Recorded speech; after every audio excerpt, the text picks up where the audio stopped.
Yo ho, marineros de agua dulce, bienvenidos a la vida de un pirata. Aborden mi navío, pero les advierto que este no es lugar para temerarios. Si quieren formar parte de esta tripulación, primero deben de conocer todos los aspectos que forman parte de la vida de un pirata. Despreocúpense, yo les iré dando los datos uno por uno. Datos que les serían útiles para sobrevivir en esta vida.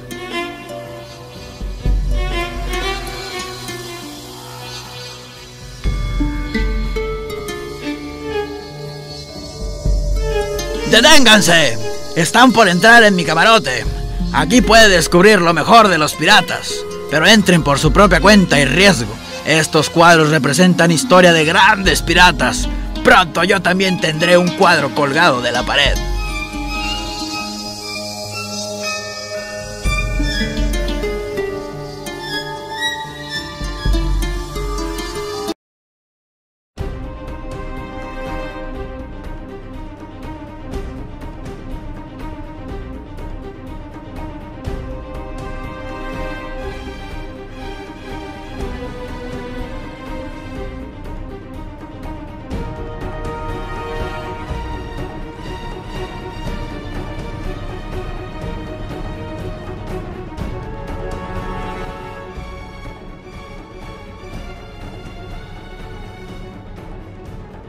Al hablar de piratas, vienen a nuestra mente muchas preguntas a responder.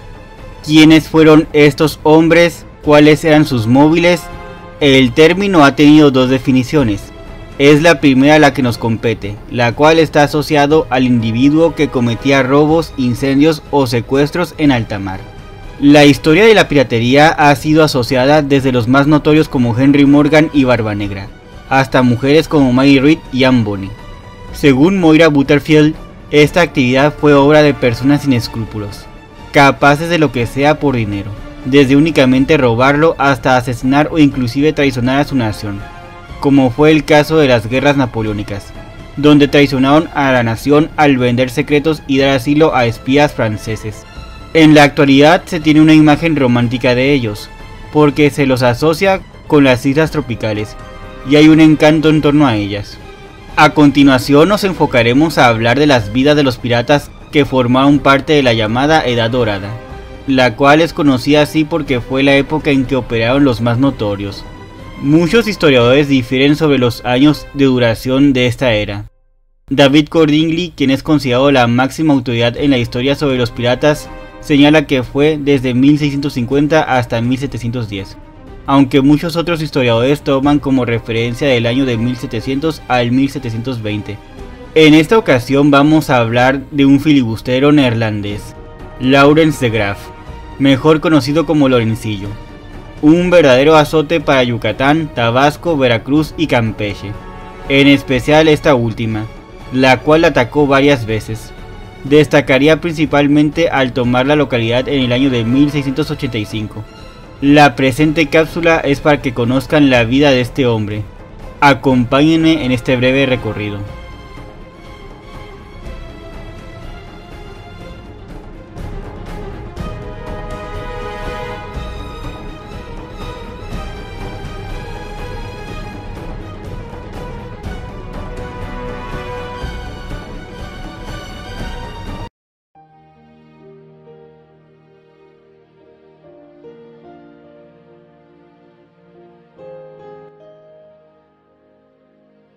Biografía.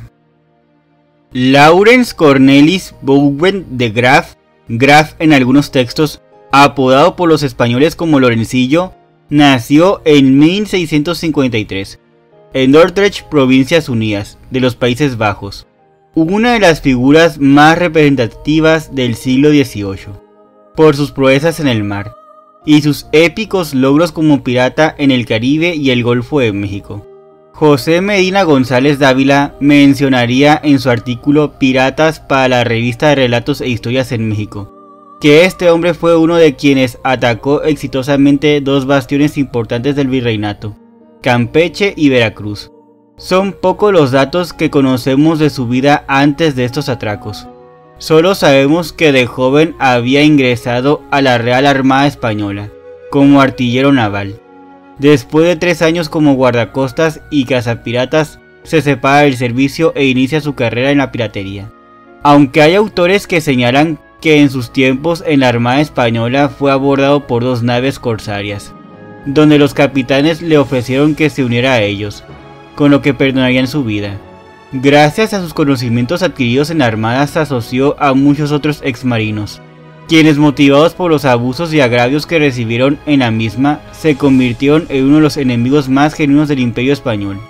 Lorencillo tuvo una larga campaña de asaltos y saqueos, durante la cual las autoridades españolas, donde se incluye la Armada de Barlovento, intentaron acabar con él, aunque fallaron en todos sus intentos, con los cuales humilló a la corona. Su batalla más famosa se dio en septiembre de 1865, donde después de un sitio de casi 2 meses en Campeche, él y sus hombres zarparon con rumbo hacia Cartagena, con la intención de atacar la ciudad, pero fueron alcanzados frente a las costas de Yucatán por 3 buques de guerra del escuadrón naval del almirante Andrés Ochoa y Zárate, comandante de las naves guardacostas de la línea pertenecientes a la Armada de Barlovento. Los compañeros de Graf, Michel Andrieson y Jan Willems, se dispersaron porque veían perdido el enfrentamiento. Pero Lorencillo vio en esto la oportunidad de librar un combate frontal contra la flota de Barlovento. Si conseguía la victoria, haría desistir a las autoridades de cualquier persecución y precio a su cabeza. Nunca en las aguas de la Nueva España hubo otra batalla naval como esta. Si volvemos con José Medina González Dávila, él mencionaría en su artículo: 3 buques de la flota de Barlovento, artillados con decenas de cañones y tripulaciones militares adiestradas, se enfrentaron a un navío pirata fuertemente armado, aunque cargado con sus tesoros y productos de saqueo. El enfrentamiento tuvo una duración de 12 horas. Acabó con el barco de Lorencillo fuertemente dañado y una parte de la tripulación herida. Por otra parte, los navíos de Ochoa fueron hechos añicos y el comandante con lesiones mortales no llegaría a puerto con vida. Por la noche de Graf y sus hombres se escabulleron hacia el Caribe. El 31 de marzo de 1672, Lorencillo violentó el puerto de Campeche. Este hombre desembarcó por el barrio de San Román, prendería fuego a 2 frágatas que se construían en los astilleros, y robó un buque procedente de Veracruz, cargado de mercancías y 120,000 pesos en barras de plata. El 17 de mayo de 1683, Lawrence de Graff, en compañía de Michel de Grammont y Van Ord, encabezarían una expedición al puerto de Veracruz. José Medina González Dávila diría que, de acuerdo con las crónicas, a eso de las 3 de la tarde se divisaron en el horizonte 2 navíos. Entraron al atardecer en la bahía, pero la oscuridad impidió que pudieran atracar el mismo día. Desembarcarían varios hombres, con lo que dio comienzo una batalla campal. No menos de 1400 hombres atacaron por tierra y mar. Bloquearon el puerto con sus buques. Era imposible que los habitantes pidieran auxilio o escaparan. Aparecieron en el horizonte del puerto de Veracruz. Iban a bordo de 2 barcos que habían capturado previamente a los españoles, y les sirvieron como señuelo. Eliminaron las fortalezas españolas del puerto y maniataron a la guarnición defensiva de la ciudad. Van Hort se unió a de Graff, quien atacaba por tierra. Pero a la medianoche de ese día, 600 hombres más tomaron y asaltaron el puerto. Después de capturar y secuestrar a más de 6,000 ciudadanos, a quienes mantuvieron encerrados dentro de las iglesias, les negaron alimentos y agua por 3 días y 3 noches, hasta el 22 de mayo. Muchos de estos prisioneros sufrieron varias torturas y muchas mujeres fueron abusadas por estos piratas. Para asegurarse de que no salieran de su cautiverio, colocaron un barril de pólvora en la puerta del templo que amenazaban con hacer estallar si los prisioneros no entregaban los supuestos tesoros escondidos. Esa mañana, Lorencillo sacó de la catedral a los prisioneros y los trasladó a la isla de los sacrificios. Tomaría como rehenes a los funcionarios y al resto. A punta de golpes los obligaron a cargar el botín, algo que terminaron de hacer hasta el 30 de mayo. El 1 de junio levaron anclas, desplegaron sus velas y se hicieron a la mar. Dejaron atrás a 400 muertos, además de una miseria y desolación. En la isla de Pinos presidiría una reunión de bucaneros, para abril de 1684. Lorencillo entraría con sus barcos por el río. Su entrada fue sin banderas, al izarlas ya era demasiado tarde, para que las autoridades del puerto pudieran defenderse. Los piratas se quedarían aquí durante varios días y noches. Saquearían la población y la dejarían envuelta en llamas, junto con el convento y la iglesia de San Luis, donde se encontraba la tumba de Fray Andrés de Olmos. El 6 de julio de 1685 ocuparía Campeche nuevamente, junto con otros 20 pueblos de la zona. La ocupación duraría 56 días. Antes de irse realizarían otro asalto muy cruento, donde destruyeron la mayor parte del pueblo, incendiaron todo, secuestraron y asesinaron a cuantos pudieron, llevándose todas las mercancías. En su artículo El asalto pirata de Lorencillo y Agramón a Campeche en 1685, para la revista Relatos e Historias en México, que Juan Juárez Moreno nos hablaría de este suceso histórico. Información que tienen a continuación. En la noche del 6 de julio de 1685, las naves enemigas ya estaban frente al puerto, lo que generaba angustia entre los moradores de la ciudad.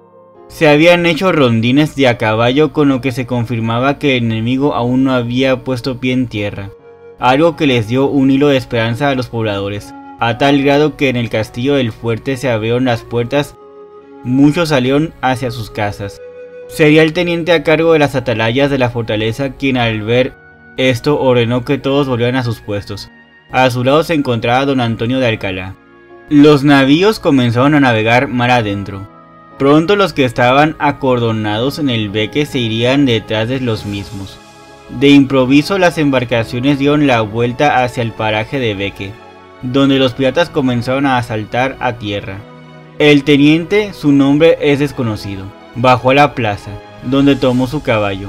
Ordenó a los capitanes Antonio Fernández y Juan Ramos que fueran a San Román, mientras que a don Alfonso Miranda, don Pedro Arciniega y su gente los envió a tomar posiciones en las trincheras de las calles. Después de poner en orden la defensa en la ciudad, salió a galope hacia el barrio de San Román, donde colocó a las personas cerca del monte, entre las últimas casas. Los piratas ya estaban cerca con un número de 700 hombres. Primero se encontrarían con las compañías españolas del Bujío del Gato, entre la ciudad y el beque. Los piratas se acercaron a ellos con sus cargas, a manera que estos hombres empezaron a desperdigarse. El capitán Juan Calvo, quien los avistó desde la playa, tomó su caballo y partió hacia la casilla del Bujío del Gato, al momento que sus enemigos tremolaban 8 banderas.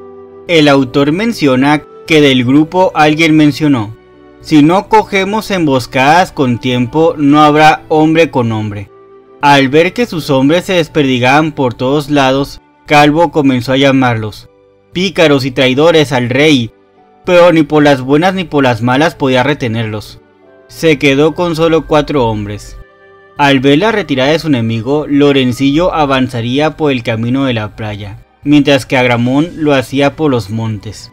Así les cortaron todas las rutas de escape a los campechanos. Ante la acometida del enemigo, unos se aguarecieron en San Román. Entre ellos estaban Luis Lázaro, Francisco Heredia, Antonio Hurtado y don Juan Ramos.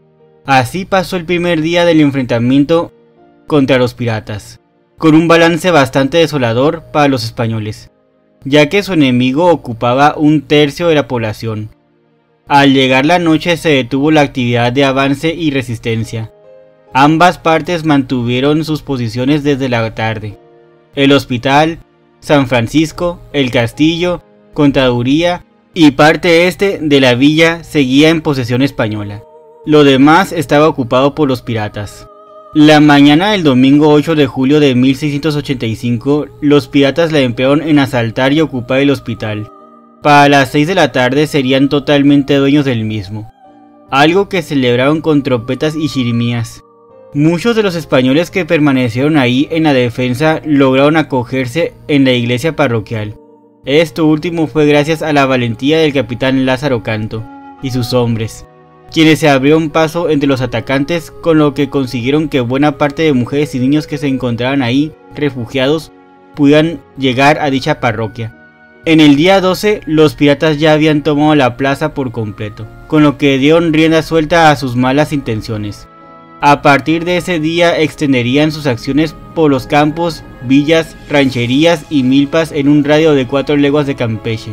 Inclusive llegaron a pensar en la idea de pasar ahí el invierno, para lo cual fortificaron la villa y mejorarían sus trincheras con muchos maderos y palos. Se dedicarían a talar la tierra y a hacer incursiones por varias localidades. En algunas ocasiones irían a pie y en otras a caballo. Arrasaron y saquearon las haciendas, ranchos y retiros, lugares donde robaron todo el ganado y cuanto objeto de valor que se encontraron. Las muertes que infligieron en estos lugares fueron terribles, dado que iban detrás de las personas, cazándolas como si fueran animales. Ante el avance del enemigo, las preseas más valiosas fueron sacadas de la villa para librarlas del pillaje. Como el avance del enemigo era constante y venía de todos los flancos, escondían estos tesoros para después cambiarlos de lugar.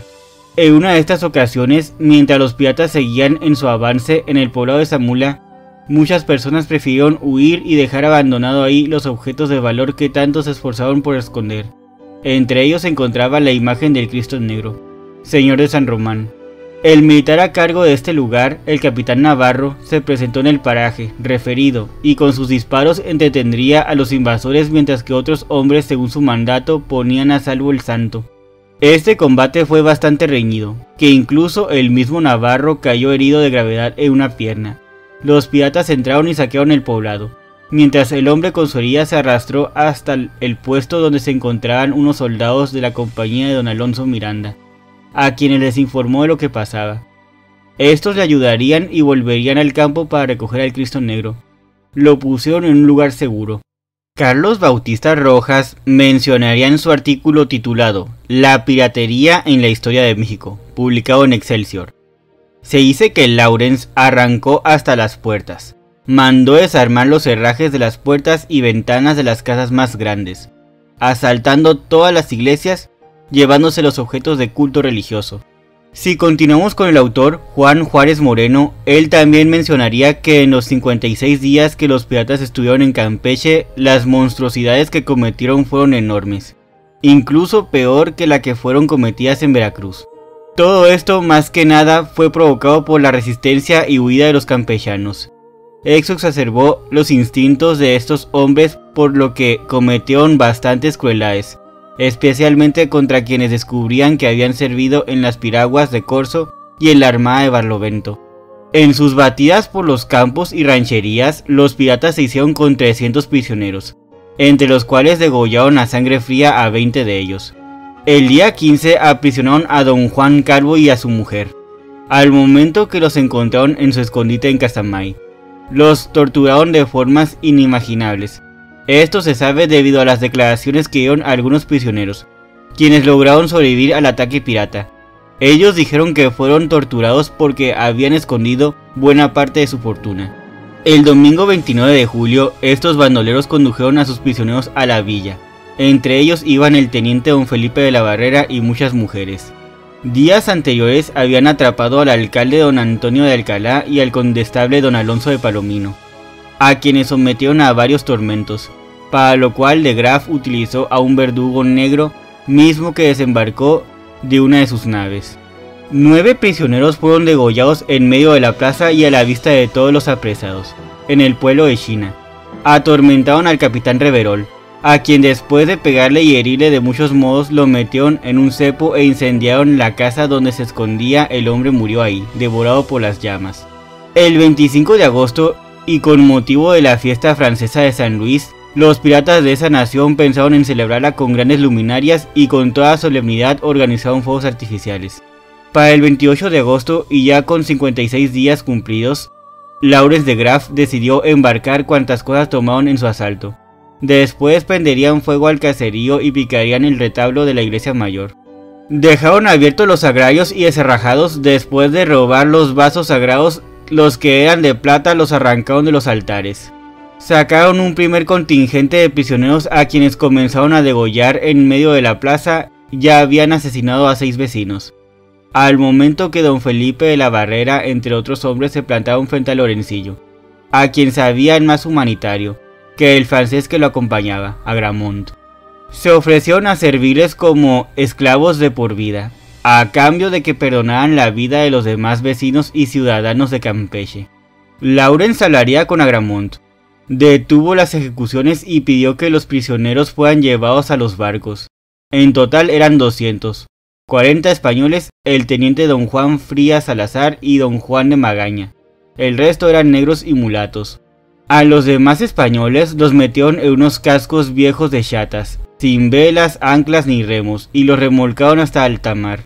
Los tendrían a la deriva, sin comer ni beber durante 4 días, en los cuales tuvieron que soportar las inclemencias del sol y el riesgo de morir ahogados, porque los piratas tenían la costumbre de cañonearlos con los barcos cercanos. Partieron de Campeche en septiembre. Pedirían rescate por muchos de sus prisioneros. Al momento que los españoles que estaban en los alrededores de Campeche vieron que la flota pirata se alejaba y adentraba en el mar, regresaron a la población, donde fueron testigos de uno de los cuadros más desoladores con lo que la piratería se cubrió de gloria. Todo estaba quemado, casas y barrios enteros, cuerpos insepultos y degollados en las calles. Lo mismo se veía en el interior de las casas y en los pozos. Todo estaba lleno de hediondez, de caballos y mulas muertas. Después de esto los piratas se separarían y de Graf huiría de una flota española superior frente a Yucatán, en una batalla contra 2 barcos españoles. Escaparía al arrojar toda la carga y los cañones por la borda para aligerar su nave. En febrero de 1686, los españoles llevaron a cabo una redada en una plantación propiedad de Lawrence en Saint-Domingue.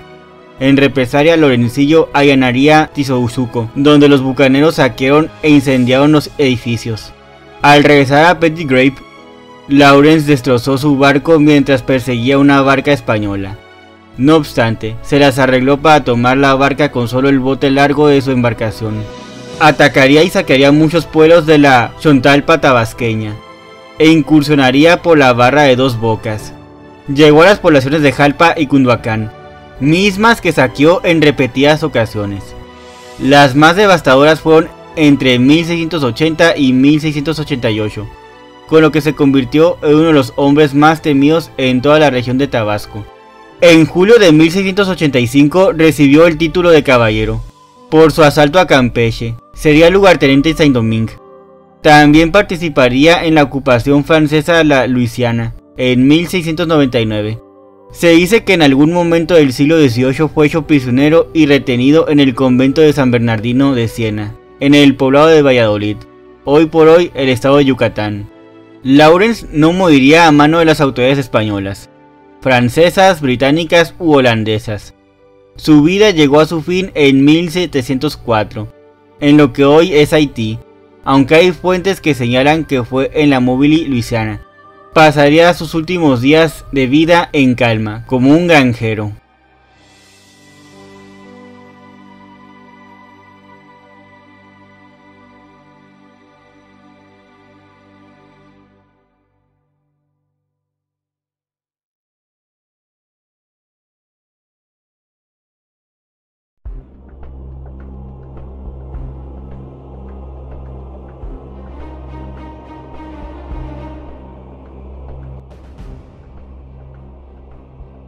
En conclusión, Lawrence de Graaf se convirtió en el bucanero más temido de su época.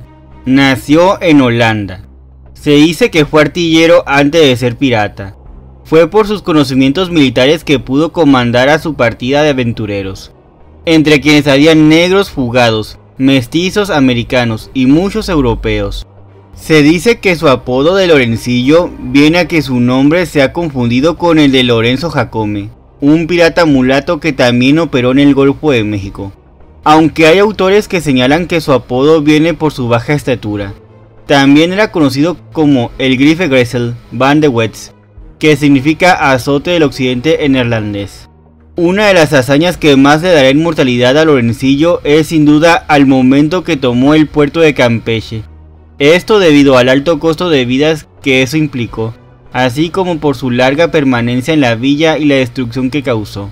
Esta sería la razón por la que la ciudad se amuralló ya que en ese año de 1685, después de su ataque, se hizo una colecta para iniciar los trabajos de amurallamiento. Por su educación como marino tuvo grandes desavenencias con Nicolas Van Horn y Michel de Gramont, sus compañeros filibusteros, que lo acompañaron en el sitio de Campeche, debido a la crueldad con la que ellos trataban a sus prisioneros.